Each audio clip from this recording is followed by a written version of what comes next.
কুসুমের উপরে এবার এলোপাতাড়ি ছুরির আঘাত করে ওটি থেকে পালিয়ে গেল সেই হামলাকারী। হ্যাঁ বন্ধুরা, ভিডিওতে লাইক দিয়ে দেখতে থাকুন। যে মুহূর্তে কিনা মেঘার এক মুহূর্ত নষ্ট না করে মেঘা যখন কিনা বলতে থাকে যে এটাই আমার কাছে মুখ্যম একটা সুযোগ, এখনও পর্যন্ত গাঙ্গুলি পরিবারের কেউ এখানে এসে পৌঁছয়নি, তার আগে আমাকে যে করে হোক না কেন কুসুমকে ওই গাঙ্গুলি পরিবারের রক্ষা কবচকে চিরতরে শেষ করে দিতে হবে। ঠিক সেই মুহূর্তে মেঘা যখন কিনা বলতে থাকে যে ডক্টর কুসুমকে যে এখন ওটি থেকে বের করা হলো না, ঠিক সেই মুহূর্তে ডক্টর বলতে থাকে যে ওটিতে আরও কিছু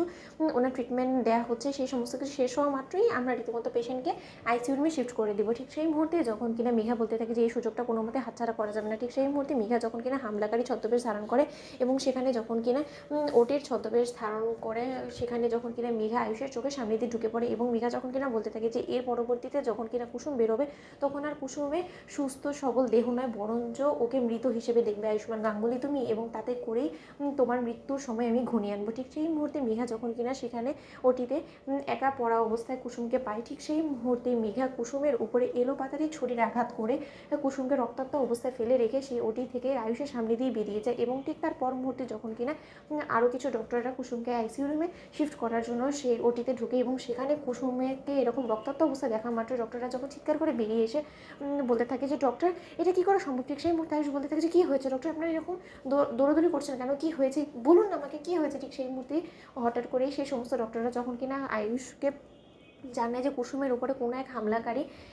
ছুরির আঘাত করে কুসুমকে এলোপাতাড়ি কুপিয়ে সেখান থেকে পালিয়ে গিয়েছে এবং কুসুম ডেড, ঠিক সেই মুহূর্তে আয়ুষ চিৎকার করে ওঠে এবং বলতে থাকে যে আপনাদের খামখেয়ালির কারণে আজকে একটা মানুষ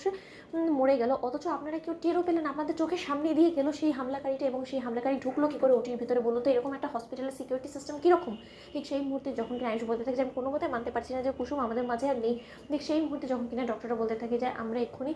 কুসুমকে বের করে আনার ব্যবস্থা করছি। ঠিক সেই মুহূর্তে ওটি থেকে কুসুমকে রক্তাক্ত অবস্থায় বের করে আনা মাত্র আয়ুষ যখন কিনা চিৎকার করে ওঠে এবং বলতে থাকে যাই কুসুম নাই, তুমি মরতে পারো না, তোমাকে কোনো মতে আমি মরতে দেবো না কুসুম, তোমাকে বাঁচতেই হবে। ঠিক সেই মুহূর্তে যখন কিনা নানুদা বলতে থাকে যে এরকম একটা নৃশংসভাবে কুসুমের উপরে এলোপাতাড়ি ছুরি আঘাত করে সেই লোক এখান থেকে পালিয়ে গেল, অথচ আপনাদের সিকিউরিটি সিস্টেম কেউ কোনো কিছু করতে পারলো না, কেউ টেরও পেলো না, সেটা কী করে হতে পারে বলুন তো। আমার তো কেন জানি না মনে হচ্ছে যে হয়তোবা সেই হামলাকারী কুসুমের উপরে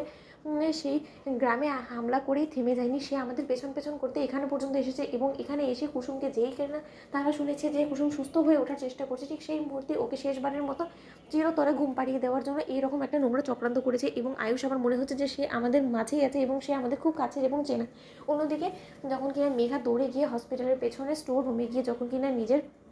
সমস্ত পোশাক আশাক ছেড়ে যখন কিনা আবারও নিজের ক্যাজুয়াল ড্রেসে চলে আসে এবং মেঘা সেখানে এসে বলতে থাকে যে আয়ুষ আমি কিছুক্ষণের জন্য আমার ফোন পিক করার জন্য গিয়েছিলাম, এদিকে কী হয়েছে, কুসুম সুস্থ হয়ে